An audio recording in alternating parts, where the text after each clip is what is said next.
First at 5 o'clock, a massive data breach at Georgia Tech. Good to have you with us. I'm Thomas Roberts. I'm Alicia Roberts. Sharon and Sean are off. More than 1 million people may have had their personal information exposed. This includes both current and former students as well as staff. CBS 46's Megan Packer live at Georgia Tech. And Megan, at this hour, do officials know who's behind this?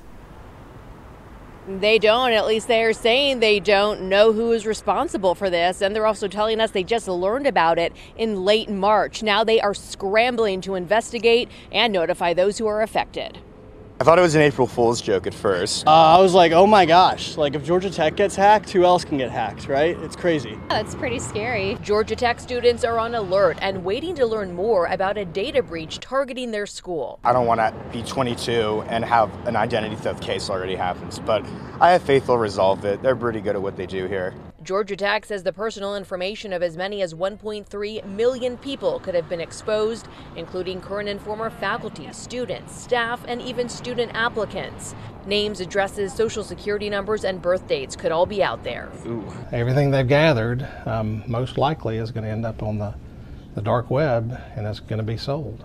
Brent C. Brown is a security expert, the chairman and CEO of Chesley Brown International. He says nothing surprises him with cyber attacks. It's not a matter of whether or not you're going to get attacked.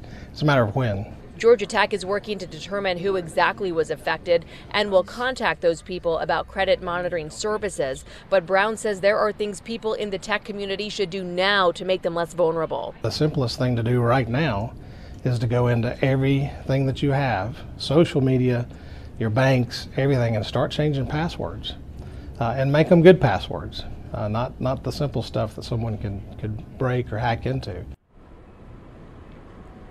And Georgia Tech has notified the U.S. Department of Education and the University System of Georgia about this data breach. So still a lot of questions about how this happened and who's responsible. Reporting live on Georgia Tech's campus, I'm Megan Packer, CBS 46 News. A lot of questions for sure. A story we will stay on top of. Megan, thank you. Now